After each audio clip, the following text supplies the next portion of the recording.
Hello good morning guys. So welcome to JKSSB online tutorial.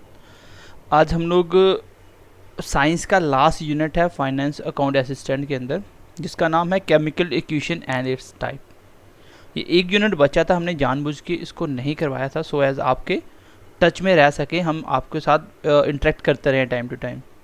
But बच्चों की complain थी sir syllabus ख़त्म करो। ठीक है, एक यूनिट एक चैप्टर एक क्लास है खाली एक चैप्टर की, तो मैं आज इसको ख़त्म कर देता हूँ। तो चलिए आज की क्लास में इसको ख़त्म करते हैं। ठीक है, सबसे पहले हम पढ़ेंगे केमिकल इक्वेशन और एनर्जी टाइप से पहले हम केमिकल रिएक्शन के बारे में जानेंगे। छोटा सा यूनिट है, आज की क्लास में ख़त्म हो जाएगा। ठीक है, चलिए सबसे पहले हम बात करेंगे केमिकल रिएक्शन क्या होती हैं, फिर उसी से आपकी इक्वेशन बनती है केमिकल रिएक्शन क्या होती हैं आपकी। केमिकल रिएक्शन क्या होती हैं, तो मैंने आपको एक केमिकल चेंज और फिजिकल चेंज पढ़ाया था जब मैंने आपको मेटल एंड नॉन मेटल पढ़ाया था। तो मैंने बताया था केमिकल चेंज में और फिजिकल चेंज में क्या फ़र्क होता है, बहुत अच्छे से उसको देखना, आपको समझ आ जाएगा। बाकी केमिकल रिएक्शन किसको बोलते हैं, अब लिख लो छोटी सी इसकी definition. A chemical reaction, a chemical reactions involves a chemical change. तो आपको पता होना चाहिए केमिकल और फिजिकल चेंज क्या होता है। केमिकली चेंज इन विच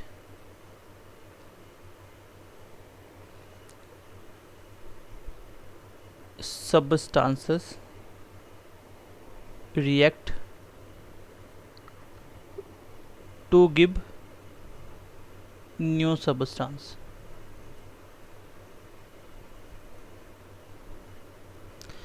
एक केमिकल रिएक्शन वो रिएक्शन होती है जिसके अंदर एक केमिकल चेंज होता है, जिसमें एक प्रोडक्ट मिलके, दो तीन प्रोडक्ट मिलके जब एक प्रोडक्ट बनाते हैं उसको बोलते हैं केमिकल चेंज होना। देखो इसमें एक होगा आपका रिएक्टेंट, एक होगा आपका प्रोडक्ट्स।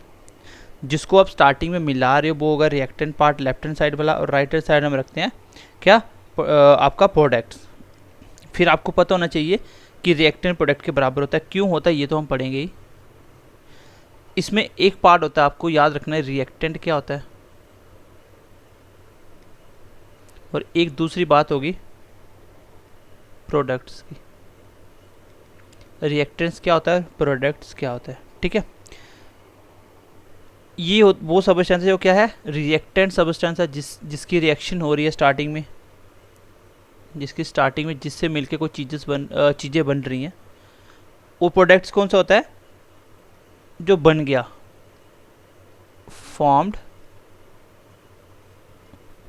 सबस्टांसेस, जो सबस्टांसेस बन गए उसको बोलते हैं प्रोडक्ट्स। ठीक है, इसका छोटा सा एग्जांपल बताता हूँ। जैसे एग्जांपल आप पढ़ते हो rusting of iron, chemical change आपको पता होना चाहिए, रस्टिंग ऑफ आयरन इसकी एग्जांपल है। चलिए इसका मैं बताता हूँ कि रिएक्टेंट और प्रोडक्ट का क्या सीन है। मान लीजिए एक प्रोडक्ट आपने लिया M, एक प्रोडक्ट लिया आपने N, कुछ भी हो सकता है, साल्ट हो सकता है, पानी, कुछ भी हो सकता है। ठीक है, इन दोनों से मिलके एक प्रोडक्ट बना, डेट इज कॉल्ड, मान लीजिए Q बना, Q, और जो मिलके बना रहा है उसको बोलते हैं रिएक्टेंट्स, और जो फाइनल प्रोडक्ट तैयार हुआ उसको बोलते हैं प्रोडक्ट्स।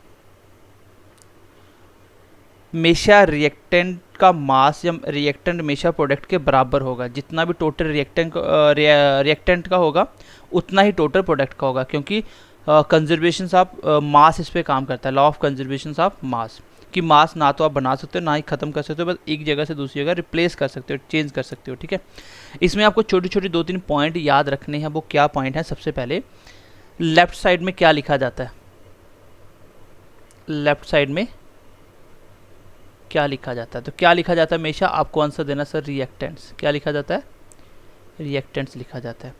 अच्छा बताइए राइट साइड में क्या लिखा जाता है, राइट साइड में हमेशा क्या लिखा जाएगा, प्रोडक्ट्स लिखा जाएगा। क्या लिखा जाएगा, प्रोडक्ट्स लिखा जाएगा। ठीक है, उसके बाद बीच में कोई भी चीज़ को सेपरेट करने के लिए, बीच में सेपरेशन करने के लिए, separate with the help of plus sign. जैसे यहाँ पे देख लीजिए ये प्लस है, ये किसके लिए, सेपरेट करने के लिए, किसके लिए, सेपरेट करने के लिए। ठीक है, 3 चीज़ें होगी, क्योंकि क्वेश्चन एग्जाम में पूछा जाएगा लेफ्ट हैंड साइड में क्या लिखा जाता है केमिकल रिएक्शन में, आपको आंसर देना है रिएक्टेंट्स, और फाइनल राइट साइड में क्या लिखा जाता है, प्रोडक्ट। बीच में कोई भी चीज़ें जो मिल रही है उसको सेपरेट किससे किया जाता है, तो प्लस साइन से, किससे, फिर उसके बाद आता है arrow sign. Arrow sign place between reactants and products, always towards product. हमेशा किस साइड होता है इसका निशान एरो का, प्रोडक्ट की साइड। ये देखिए किस साइड है, प्रोडक्ट की साइड है। तो इस पॉइंट से मैंने आपको 4 छोटे छोटे पॉइंट बताए। मैंने क्या बोला, मैंने बोला लेफ्ट साइड में आपको रिएक्टेंट लिखना है, राइट साइड में आपको प्रोडक्ट लिखना है, वो सेपरेट करने के लिए कौन सा साइन यूज़ करोगे, प्लस का, और एरो रिएक्टेंट और प्रोडक्ट के बीच में लगाया जाता है, और एरो का साइन हमेशा टूवर्ड्स सा प्रोडक्ट होता है। ये 4 पॉइंट छोटे छोटे आपको समझ आ गई। अब मैं इसका एक छोटा सा एग्जाम्पल लेता हूँ। जैसे फॉर एग्जाम्पल आपने हाइड्रोजन लिया, इसके साथ मिला दिया आपने ऑक्सीजन। ऑक्सीजन जो फाइनल प्रोडक्ट बना वो क्या बना आपका, वो बन गया आपका वाटर। क्या बन गया आपका, वाटर। ये हो गया आपकी वर्ड फॉर्मेशन। अब आपको सिंबल फॉर्मेशन में इसको रिप्रेजेंट करना। सिंबल तो हाइड्रोजन क्या होता है, H2, hydrogen gas, plus oxygen का O2। रिजल्ट बनेगा क्या, पानी। लेकिन यहाँ पे आप देखोगे ऑक्सीजन 2 है ना, इसलिए बैलेंस करने के लिए 2 लगाया जाता है। यहाँ पे हाइड्रोजन 4 हो गए, इसको भी 2 से कर दो। ये बन गया आपकी केमिकल रिएक्शन। तो पहले आपने देखा ये है आपका रिएक्टेंट टोटल, जिसको सेपरेट करने के लिए प्लस का साइन यूज़ किया। बीच में लगाना है आपको एरो, बीच में लगाना है आपको एरो टूवर्ड्स द प्रोडक्ट, और प्रोडक्ट बना वाटर। तो इसको सिंबल में इस तरह हम रिप्रेजेंट कर सकते हैं। तो केमिकल रिएक्शन क्या होता है, केमिकल रिएक्शन कोई भी ऐसी चीज़ जिसमें इन्वॉल्व हो केमिकल चेंज होना, जिसमें एक प्रोडक्ट से दूसरा प्रोडक्ट बनता है, एक प्रोडक्ट के मिलने से। डेट इज कॉल्ड, जो प्रोडक्ट मिलेगा उसको बोलते हैं रिएक्टेंट्स, और जो प्रोडक्ट बनेगा उसको बोलते हैं प्रोडक्ट्स। रिएक्टेंट हमेशा प्रोडक्ट के बराबर होगा, क्यों, क्योंकि ये काम करता है लॉ ऑफ कंजर्वेशन ऑफ मास। ऐसे लिख सकते हो आप, यहाँ पे बताता हूँ मैं, नोट करके लिख लो। Reactants equal to product.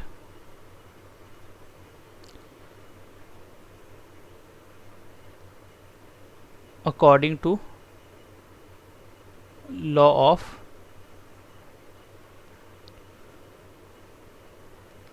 Conservation of mass. तो एग्जाम में क्वेश्चन पूछा जाएगा कि रिएक्टेंट प्रोडक्ट के बराबर होता है किसके अकॉर्डिंग, तो आपको आंसर देना है लॉ ऑफ कंजर्वेशन ऑफ मास के अकॉर्डिंग होता है। तो आई होप यहाँ तक मेरी बात आप तक पहुँच गई होगी कि मैं क्या बताया इसमें, इंपॉर्टेंट 3-4 पॉइंट बताए। चलिए आगे बढ़ते हैं, नेक्स्ट बढ़ते हैं। केमिकल इक्वेशन क्या होता है, नेक्स्ट हेडिंग दीजिए अभी आप, केमिकल इक्वेशन। नेक्स्ट लिखिए क्या, chemical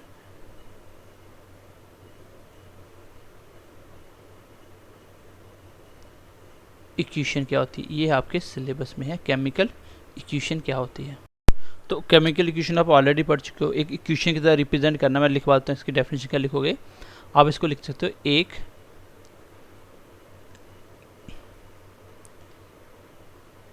a symbolic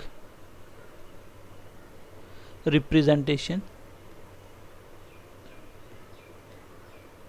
a symbolic representations of a change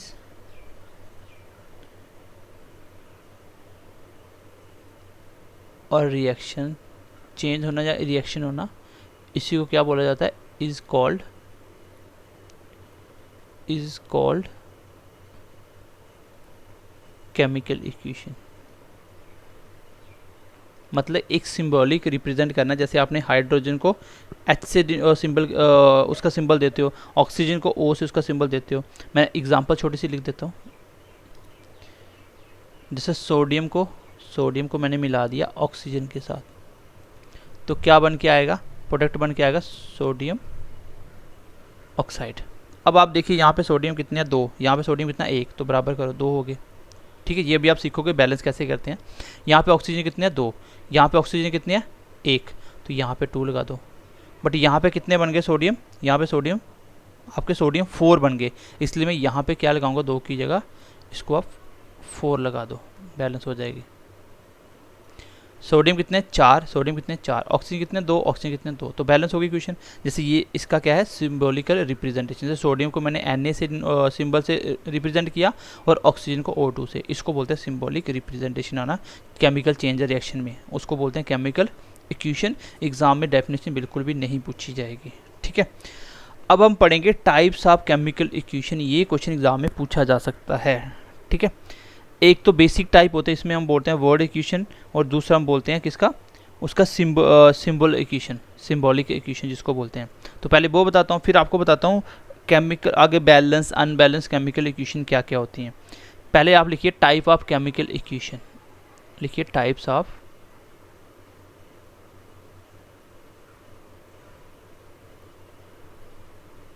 chemical equation. Chemical equation के टाइप कौन कौन से होते हैं, तो सबसे पहले नंबर पे आप लिखिए, सबसे पहले आप लिखोगे वर्ड इक्वेशन, ये नाम से याद समझ जाओगे। दूसरे नंबर पे आप लिखोगे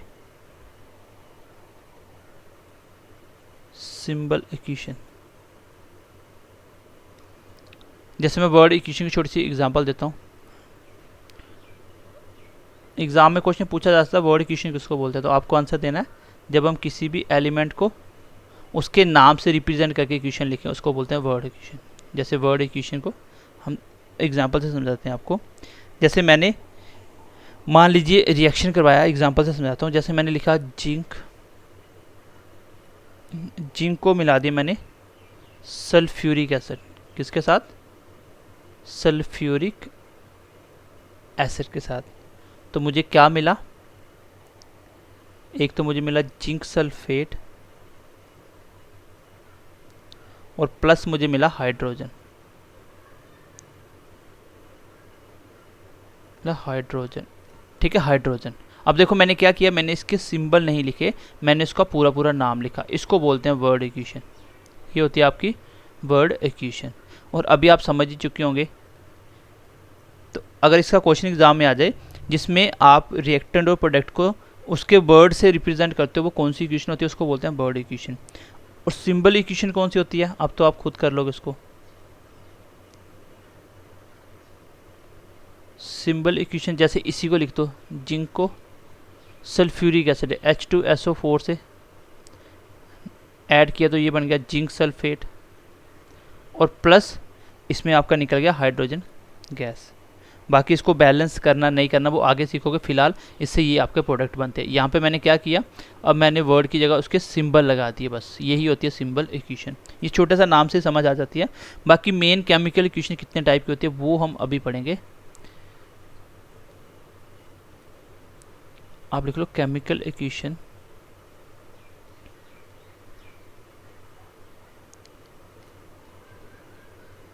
further divided into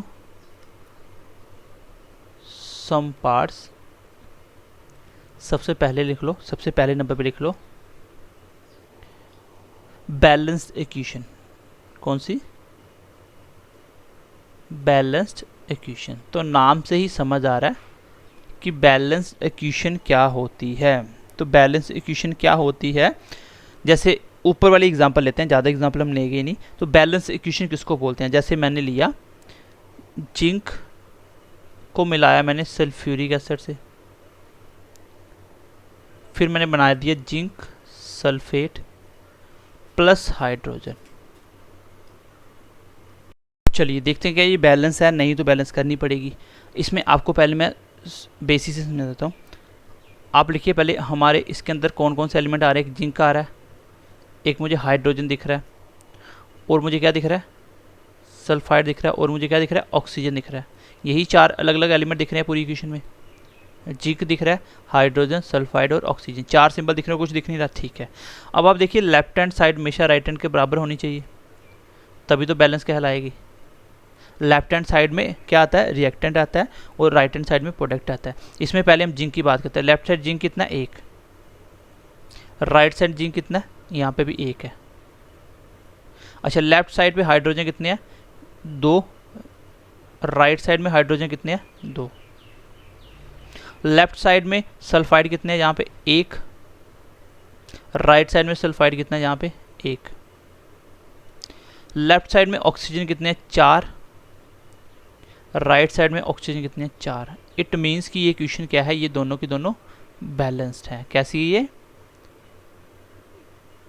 balanced equation इसको बोलेंगे। क्यों बैलेंस है, अब इसकी डेफिनेशन भी लिखवा देता हूँ। क्यों बैलेंस है ये, बैलेंस की डेफिनेशन क्या होगी, आप बोल सकते हो।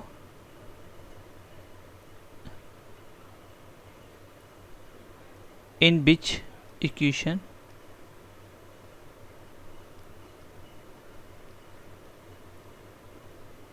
number of atoms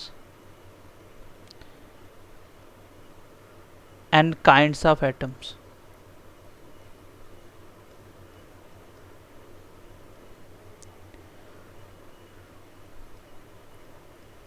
both side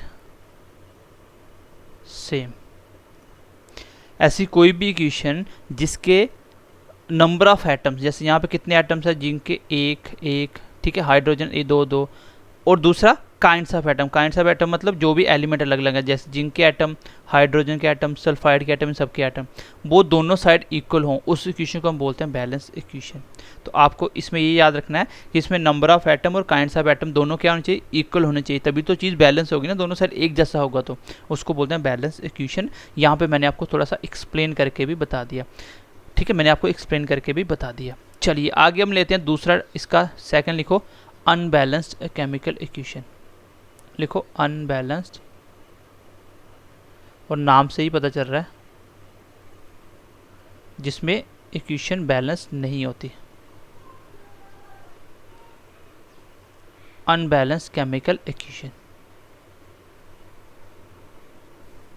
unbalanced chemical equation, इसकी हम डेफिनेशन लिखते हैं एक बार। तो नाम से ही पता चल रहा है, when number of atoms or kinds of atoms, number of atoms या kinds of atoms are not equal in both side, जो इक्वल नहीं होंगे। जैसे एग्जांपल बताता हूँ आपको, छोटा सा एग्जांपल लिखिए। जैसे मान लीजिए nitrogen gas plus hydrogen gas मिलके आपका प्रोडक्टेंट तैयार करते हैं NH3 का, ठीक है। अब इसमें चेक कर लो, इसमें नाइट्रोजन और हाइड्रोजन की बात हो रही है। ये है आपकी लेफ्ट हैंड साइड और ये है आपकी right hand side.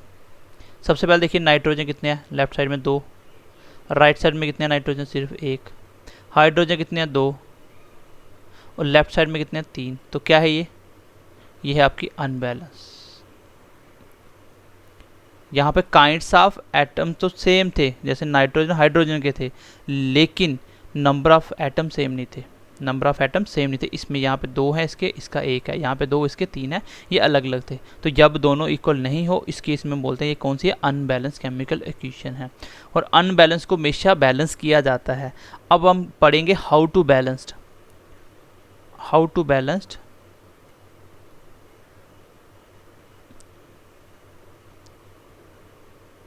Chemical equation. तो पहली बात तो ये कि बैलेंस क्यों करनी है, क्योंकि हमने पढ़ा था कि रिएक्टेंट हमेशा प्रोडक्ट के बराबर होता है, रिएक्टेंट हमेशा प्रोडक्ट के बराबर होता है। तो इसको हमें इक्वल नहीं करेंगे तो ये लॉ ऑफ कंजर्वेशन ऑफ मास का उल्लंघन हो जाएगा, वो गलत हो जाएगा, ठीक है, उसका ये अगेंस्ट चला जाएगा। तो हम पहली बात तो ये है according to law of conservations of mass we have to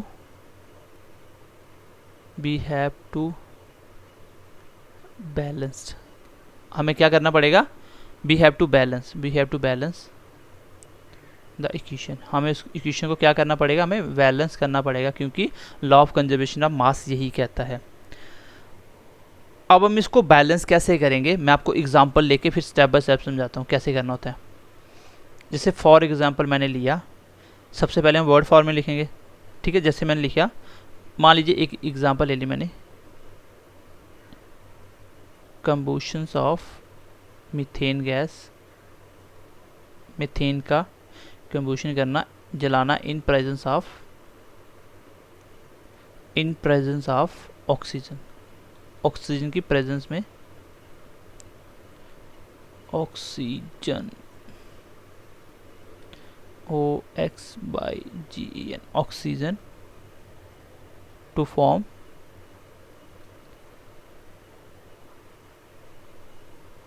carbon dioxide and water, ये इसकी एग्जांपल है। अब देखिए इक्वेशन कैसे लिखते हैं।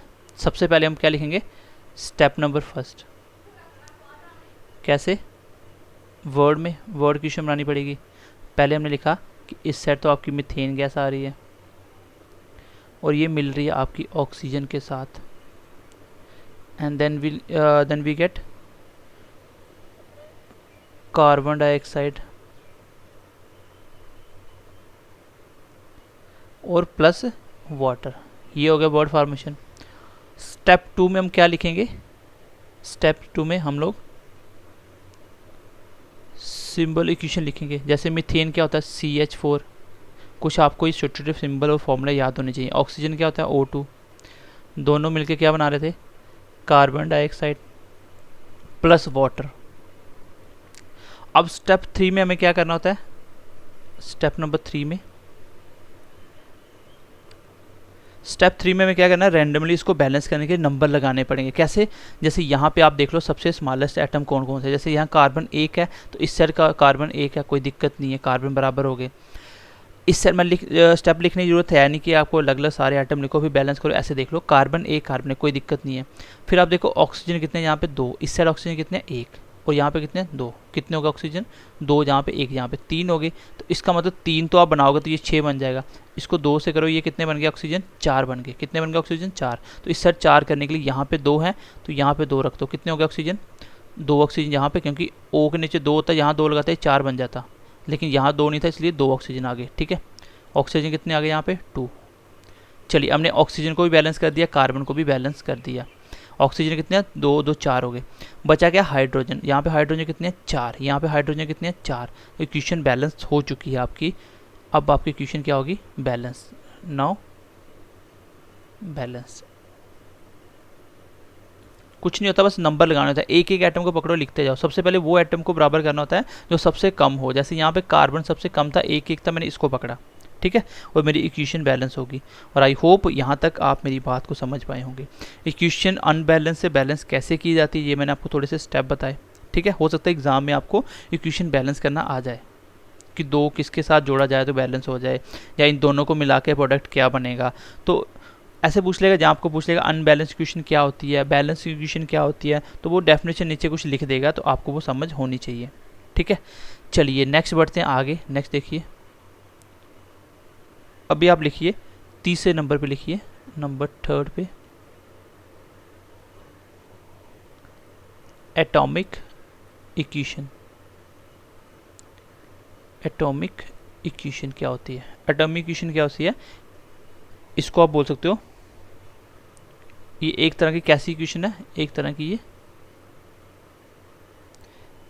ये बैलेंस इक्वेशन है। कैसी इक्वेशन है ये, मतलब बैलेंस का ही बोल सकते हो, सब टाइप है, बैलेंस इक्वेशन है ये, जिसमें क्या होता है 1 और मोर substances taking part in the reaction. जब एक या दो, एक से ज़्यादा सब्सटेंस रिएक्शन में पार्ट लेते हैं, reactions are represent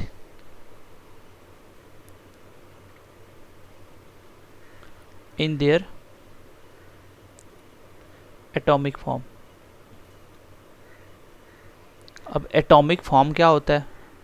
atomic form होता है जैसे यहाँ पे मैंने ले लिया हाइड्रोजन एटम, अगर इसकी गैस बनानी मैं लिखूंगा हाइड्रोजन 2, ये मॉलिक्यूल्स बन गया, ये हो गया उसका एटॉमिक फॉर्म। जैसे ऑक्सीजन का सिंबल होता है ओ, जब मुझे गैस बनानी तो मुझे O2 ले लिया, ये बन गया इसका मॉलिक्यूल्स फॉर्म, ये बन गया इसका एटॉमिक फॉर्म। अब मैं इस इक्वेशन को कैसे लिखना है, जब भी अकेला कोई भी एटम आएगा उसको एटॉमिक फॉर्म में लिखना है, ना कि ऑक्सीजन की फॉर्म में। ठीक है, जैसे आप हाइड्रोजन गैस निकाल रहे थे तो H2O लिख रहे थे, H2 लिख रहे थे, H2। इसलिए सिंबल कोई भी आएगा सिंगल, उसको हम लोग एटॉमिक फॉर्म में लिखेंगे। जैसे मैं एग्जांपल लेता हूँ, फॉर एग्जांपल लेता हूँ, मैंने लिया सोडियम, इसके साथ मिला दिया मैंने वाटर, मुझे क्या मिला, सोडियम हाइड्रोक्साइड प्लस हाइड्रोजन। यहाँ पे देखो मैंने H2 नहीं लिखा, यहाँ पे मैंने देखो ये पूरा एक वो है कंपाउंड है, इसको नहीं देखना, सिंबल जैसे सिंबल देखो ये एन ए के नीचे 2 नहीं है, तो ये एटॉमिक फॉर्म में है। जब भी कोई भी सिंगल दिखेगा तो वो कैसा होना चाहिए, सिंगल होना चाहिए, उसके नीचे नंबर नहीं होना चाहिए, मतलब वो एटॉमिक फॉर्म में होना चाहिए, इसको बोलते हैं एटॉमिक फॉर्म। बाकी बैलेंस है, sodium 1 sodium 1, oxygen 1 oxygen 1, hydrogen 2 hydrogen 2, balance हो गया। चलिए याद रखना ये मॉलिक्यूल्स फॉर्म में नहीं होती। फोर्थ नंबर पे लिखिए, फोर्थ नंबर पे, फोर्थ नंबर पे लिखिए मॉलिक्यूल्स फॉर्म, मॉलिक्यूल्स रिएक्शंस। तो वो एटॉमिक थी, इक्वेशन लिख दो, इक्वेशन मॉलिक्यूल्स इक्वेशन।